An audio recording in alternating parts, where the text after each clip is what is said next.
Scores from the 3 separate qualifying events have been added to DBNI's foundation, including the largest extended deadline event of the season. Buckle up, Buttercup. We're about to give you a spoonful of those DBNI rankings you love so much, because this is the DBNI Countdown Show. Welcome to the DBNI Countdown Show. I'm your host, Brian Pravel, frontrunner for Most Improved Audio Award that I just made up. And I'm joined by my co-host, former Alpha Weasel and 13th place finisher at this year's Weasel Moot, Zachary Moore. Welcome, Zach. Zach, it feels like we've had about 2 or 3 months worth of changes to our scores since our last broadcast. Do you think these additions will impact how players approach the back half of the 2021 season? 100% I do, Brian. I think one of the big changes that you should see over the next half of the season is an approach that gives me personally more supply centers. I think you should give them all to me. Try that if nothing else is working.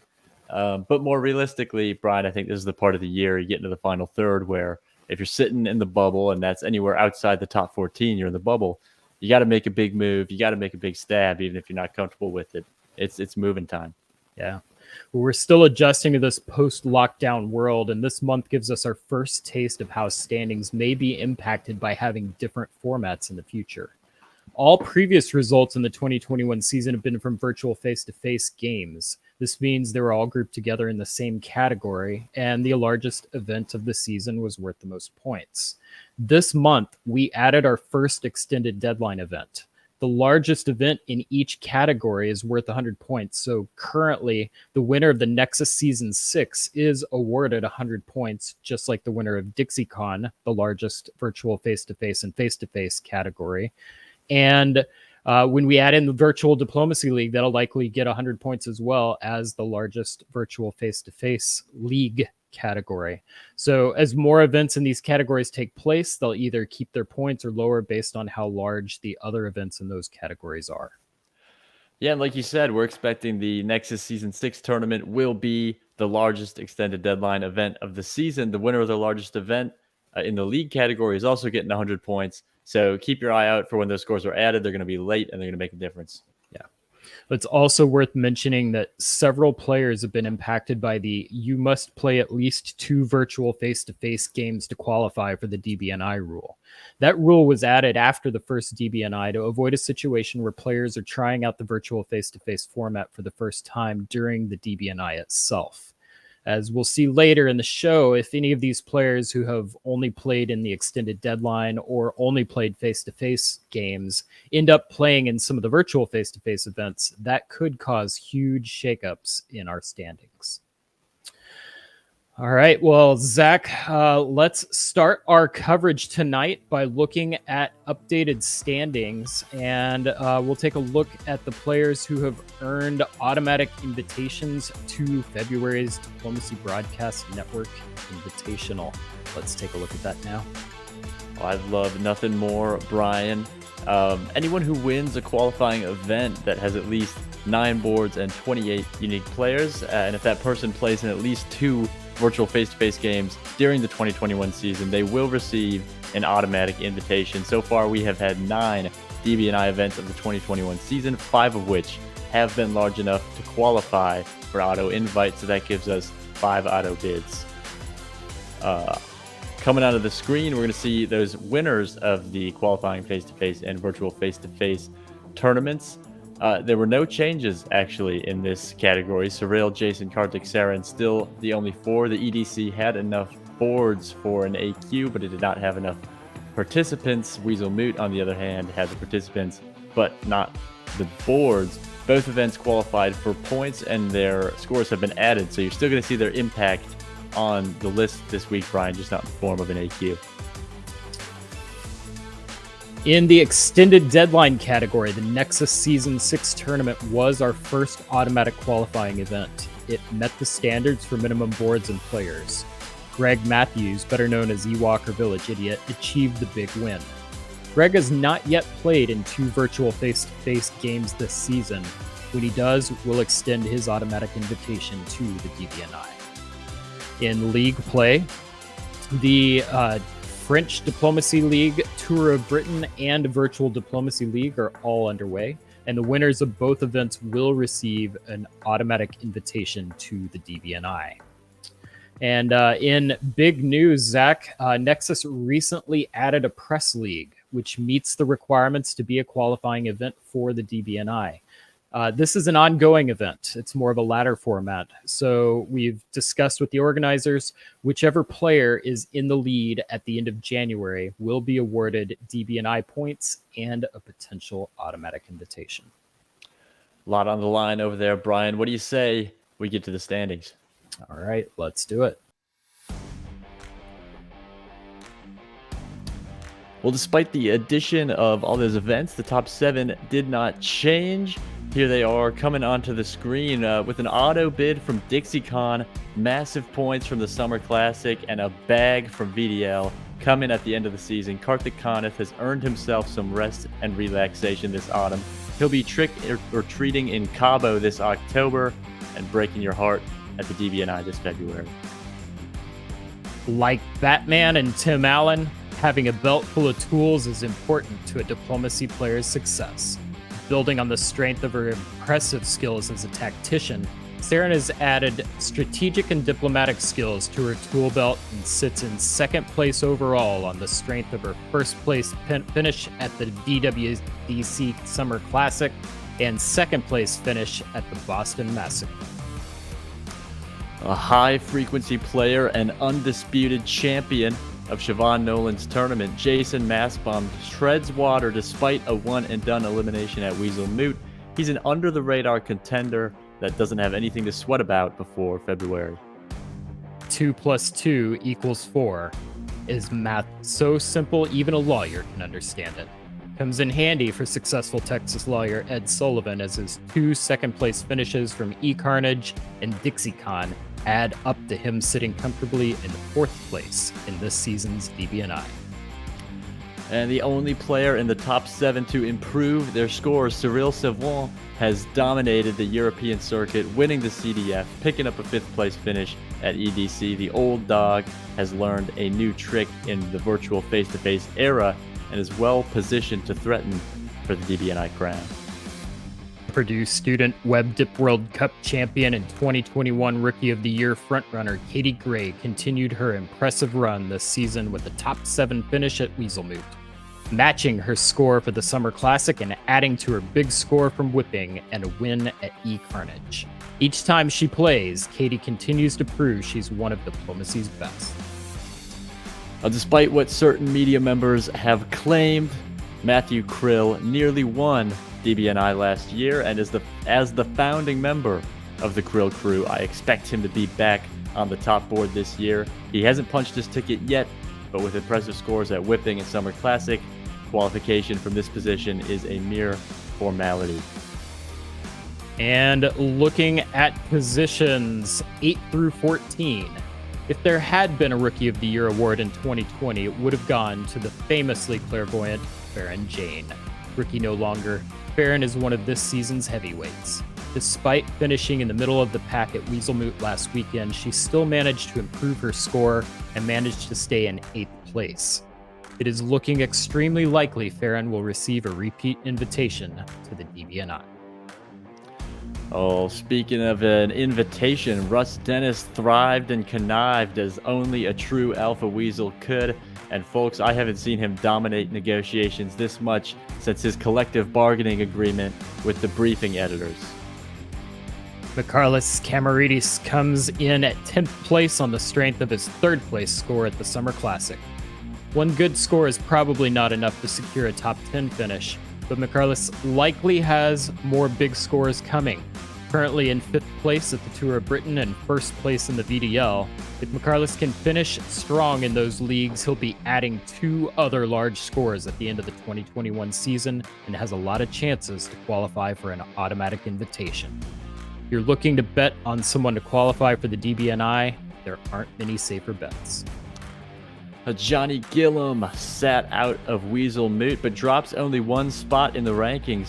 Once the TOB and the VDL scores are factored in, Johnny will find himself squarely on the bubble. Even a top 15 finish but at a tournament before the end of the year could be the difference between qualification and disappointment. The highest ranked player with only one event score, Emmanuel Dupont-Device's 45.6 points, becomes increasingly vulnerable with every added event. That being said, we just added 3 events and Emmanuel just dropped 1 place. Will 45.6 points be enough to qualify for this year's DBNI? It could be close. Morgante Pell dominated round 1 of Weaselmoot just to remind us all that he could, then graciously sat out round 2 to the delight of Russ Dennis.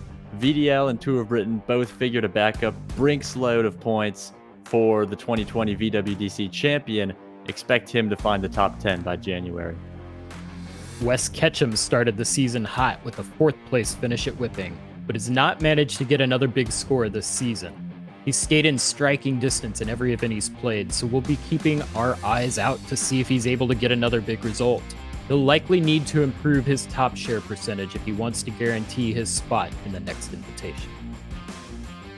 On screen now, 15 through 21, Evan Sweetheart falls 1 spot in the rankings after taking the month off from tournament play, but Tour of Britain looks promising and could provide just enough juice to keep him in come February.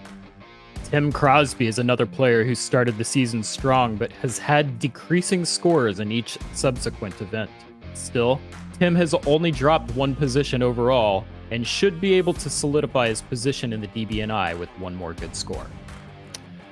Sasha Massacard has been AWOL since CDF and is unlikely to secure a spot in DBNI despite his strong finish at that event. Tommy Tottering Anderson's season has been more uneven than a shopping cart with 1 janky wheel traveling through a Walmart parking lot, proving that with a large enough sample size, even the most chaotic results tend to reach a median. The law of averages is starting to create some consistency. This week, Tommy improved his score by 1/10 of a point with an average finish at Weasel. And the up-and-coming Weasel and Nexus Press League organizer Sabi Ahuja made a huge move at Weaselmoot and is still in VDL contention. Their stock is moving in the right direction at the right time. Speaking of moving in the right direction, while several of our players in the top half of the season have had strong starts only to watch their subsequent scores slowly decline, Liam Stokes has quietly been on an upward trend. Weaselmoot seems to be a good tournament for Liam, as it was his best finish in the 2020 season and has also been his best result in 2021. Vincent Roulet surged into the top 28 with a podium finish at EDC. He didn't do enough at the CDF to qualify on the strength of those 2 events alone, though. He'll need another top 10 performance if he wants to keep playing into the winter. Moving on to positions 22 to 28 and our cut line. Last month's movie reference was Indiana Jones. This month, it's Rocky Balboa. Christian Brown finished the 2020 season in 116th place after playing in 5 events. This season, Christian channeled his inner Rocky by going in 1 more round when you don't think you can. With 2 solid boards at Weaselmoot and only 2 scores in the 2021 season, Christian's getting hot at the right time of the year. We'll see if he can continue this success and solidify his position in the DBNI top 28. John Jameson couldn't get anything going at Weaselmoot, and the Scots' tottering season continues to slide down the top 28. We said that Ruben Sanchez would need another score to hold on to his DBNI position, and that has not happened. Ruben drops 5 places closer to the danger zone. And Andrei Gribakov is married to the bubble. He'll need to make a vow to play more events for better or worse through sickness and in health. The honeymoon period of the DBNI season is over, which means it's time to settle down and have some points. Christophe Borja took our advice and played that second event by participating in both the CDFB and the EDC. It wasn't enough to keep him from dropping 3 places, but did keep him in the DBNI top 28. Without those points from his EDC results, Christophe would be in 29th place. And Hunter Catcher nearly fell off the table entirely this month as the veteran face-to-face player has been gallivanting around the United States where the internet can't reach him, and it's seriously hurting his DBNI chances We'll see if he can get his priorities straight by January. Natty Schaefer is our final player in this month's DBNI Top 28. Natty has one decent score from whipping, but will need to improve on his mid-range results from the other events this season if he wants to stay in the top 28. And here are the players on the bubble who just missed the cut. Places 29 through 35, Maxime Popov, JJ Raymond, Klaus de Graaf, Candice Roche, Noam Brown, Ben Kelman, and Christopher Ward. Several big names in this group that you know that will be hungry. Candice Roche and Noam Brown have the same exact score, and they did not play any head-to-head matches, so we go deep down into the bag of tiebreakers. She edges Noam out on the strength of their larger single event score. Try to wrap your mind around that. Candice's 14.1 from the CDFV barely beats Noam's 11.6 from DixieCon. And here are the players on positions 36 to 42. Steve Hogue, Luca Pizzaglia, Oliver Prejean, Robert Shoup, Andrew Goff, Jonathan Frank, and Steve Personini. In 35th place, we have our second tiebreaker come into play in this month's standings. Oliver Prejean also edges out Robert Shoup on the second tiebreaker with Oliver's 11.8 points from the CDFB, beating Robert's 5.2 points from DixieCon. And after all the shakeups, here's where we ended up, starting with the last out. Last out, Maxime Popov dropping from 24th to 29th place. Hasn't been playing many events. JJ Raymond has been playing, but still down from 26th to 30th. He'll need to drum up some scores in BDL. Newest in, Vincent Roulet, all the way up from 42nd to 21st with a great EDC performance. Christian Brown crushing the field, making a statement at Weasel Moot and nearly winning the entire tournament, goes from 75th to 22nd. Zach, just like last season, the scores around the bubble are extremely close. The line separating those who are currently qualify for the DBNI and those who do not is less than 1 point. At many events, just one more center in one single game could mean the difference between watching and participating in this season's DBNI. I'll just say on a personal note, I feel like as a hobby, we need to celebrate people taking risks to try and maximize their score in the games that they play. 1 point could be the difference for someone qualifying for the DBNI or improving their place within a tournament event. Players scrambling for dots at the end of a game to improve their score, stabbing a longtime ally to top a board. These are things that should be applauded, not shunned. We play to win this game. Tell me you're from Chicago without telling me you're from Chicago. Moving on, the top players without at least 2 virtual face-to-face games coming on the stream. These are the players who would potentially be in the mix for the top 28, but need to meet that minimum requirement. This is the first edition of this show that has included extended deadline and face-to-face results, which is why you're seeing a lot of these players who have a lot of points, but not enough VF to F games. The DBNI is a tough tournament, top players from the world. It's not the greatest place to hop on a mic for the first time, which is the reason behind that rule. So Greg Matthews, Riaz Virani, Alex Lebedev, Philip Bass, Sergei Saragin, Renee Van Rooyen, and Marijan Orsalik. A few names that we probably expect will hit that requirement by the time, and a few names who maybe won't. The virtual face-to-face top 28 better pray that Greg Matthews doesn't meet the requirement, because they're in a lot of trouble if he does. Winning is hard, but staying there is even harder. Let's take a look at last year's Super 7 and see how they're doing this season. In 7th place, we have Matthew Krill. 8th place, Farron Jane, both places unchanged. Russ Dennis makes another big move by winning Weaselmoot and moves 19 places into 9th. Andrei Gribakov is enjoying his time away from virtual diplomacy and has dropped 5 places into 25th. Nicolas Ahuguet has played a small amount of some of the French language games, but still manages to drop 1 point.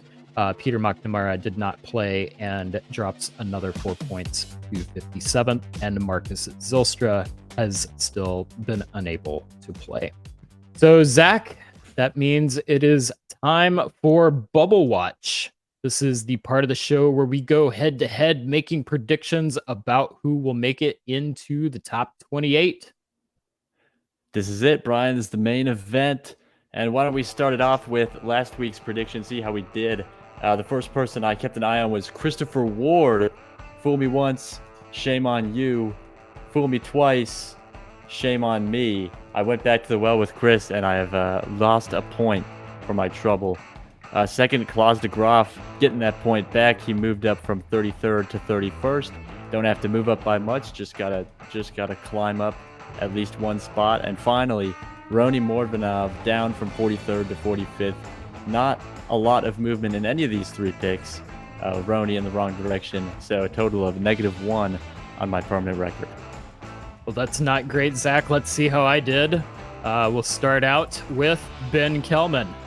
Like you, my first pick was a repeat, and also like you, I was not rewarded for that trust. Ben did not play and drops 3 points, so that has lost me, or 3 places, which loses me 1 point. My next pick was Andrei Yannico, who also did not play and also dropped 3 points and 3 places, losing me a point. And it all comes down to this. Al Schild. Al did go up 3 places from 54th into 51st, earning me 1 point. So I also end at -1 points for the month. We tied in the scores, Brian, but I'm going to claim a tiebreaker here because my correct choice was closer to the top 28, and also I scored more points than you at Weasel Moot. That 13th place has got to be worth something. I do acknowledge my predictions sucked a little more than yours this month, Zach. So let's move on to our predictions for September, see if either of us can get positive points this time. I think I've got my key to positive points in September. Peter McNamara. Do I even need to give you a reason? If he plays, I win big. Second choice. Oh, wait. I'm not going to agree with you there, Zach. I mean, Peter is obviously the last year's best player, but he has not been active this season, and I do know one big win is all he might need, but he's been much more focused on organizing than playing this season. I'm not convinced the opportunities will be there for Peter this season. Well, I'm going to send him that sound bite and give him some bulletin board material. A man who needs no bulletin board material is Robert Shoup, currently 39th. Been playing a solid season. I might be a little partial here because I played on a board with him recently and he did better than me. So to protect my own ego, I have to assume he's a great star player and will be in the top 28. Well, Zach, anyone who can best you has earned my respect, and Robert actually, in all seriousness, has my respect. I've really enjoyed watching him play this season. As we'll see in a little bit, he is a new Rookie of the Year candidate, and I think this is a fantastic choice. Speaking of fantastic choices, Jamal Blackerly, a talented Australian player, showed up in the interview for League Night last month after getting a split top, and he's got a good opening result in that video. That was his first game. He got on the board with a split top, and I think he could make a late play for a lot of VDL points. I could push him into the top 28. Zach, I also really like this pick. I considered very strongly reaching down to 58. That's one of your boldest moves that you've made with all of our predictions, so congrats on that. But specifically for Jamal, I've been very impressed with his play, and in his interview during VDL, he clearly has a good, solid understanding of the game. But I don't think this is the right month to pick Jamal. I'm going to wait, and I would cheer for this pick whenever there was an event in the upcoming month with more of an international time for it. So I think it's a little early for Jamal. We'll have to see. Zach, moving on to my more correct predictions. I'm starting out when you go to Vegas and you make a bet, you don't change halfway through. You stick with the one who got you there. I'm sticking with my man, Ben Kellman. I think he took the month off, but he'll be back in action. And when he does, he's going to earn some points. Well, Brian, I am going to stand right there at the craps table with you and ride with you. I agree on Ben. I love the pick. I loved it last month. I love it this month, and I'll love it next month. I think the VDL is going to be a make-or-break league for him. If he gets into that top 7, into that top board, I think he makes it here in DBNI. If he drops below and doesn't make it again, I think he slips and falls in DBNI as well. Well, my next pick is a new one. Aslan Sarwar is my second choice. I've only seen Aslan play in 2 games, but the games that I have observed, I've been extremely impressed. He's been an active player over the past 2 months. He only has 2 scores, which is something I always look for in predictions, and he's currently under the radar. He's got all the right boxes for me. He keeps playing. I think it's only a matter of time before he gets a large score. Disagree on this one, Brian, and not just because I'm disagreeable in general. Aslan needs a lot to make up in not much time. I'll have my eye on him in 2022, but I think this year he comes up short. And my final pick, I've got to go with the only person to earn me points from last month. I'm sticking with Hal Schild. Not only do I feel like he needs to be rewarded, but I believe in his potential. Again, Brian, I'll disagree on this one. Did you know that Hal hates the band ABBA, the band that made Dancing Queen, Brian? You're not going to dance your way into the DBNI with that attitude. Well, with that, let's move on to the Eddie Brisson Rookie Watch. Raising awareness about the game of diplomacy and growing the hobby are the primary goals of the Diplomacy Broadcast Network. At the end of this season, the first season player with the highest score will receive the Eddie Brisson Rookie of the Year award. And it's a physical award. We're mailing them Eddie Brisson. So make sure you're ready to take care of him. Make sure you're ready to take care of him. Katie Gray, who has continued as a strong front runner for this award. Sabia Huja, though, getting hot in the back half of the season. We're also welcoming Robert Shoup to the list. Yeah, Zach, we saw strong second half rookie performances from several contenders last season. So we're going to be watching this award closely with each upcoming episode of Countdown, see if there's any changes. All right, well, let's take a look at some of our upcoming DBNI events. We don't know if these will qualify for an automatic invitation until we see the number of players and boards, but all of these events will count towards a player's DBNI score. Let's take a look. First up, Liberty Cup, potentially, hopefully, the first face-to-face event back since, in the United States, I should say. October 8th through the 10th, 2021 in Philadelphia. Bill Hackenbrack, the contact on that event. And in October, you can join the Virtual Diplomacy League to compete in just 4 chances left to compete for 2 DBNI slots. Due to the size of the league, the Virtual Diplomacy League regular season champion will get an automatic invitation along with the VDL champion. Carnage will likely be the largest face-to-face event of the year and probably one of the largest events overall. Should be worth a lot of DBNI points, will likely get an auto qualifier, and may devalue some points from smaller events. So not only will we see Carnage adding points, but the smaller events will lose some value as well.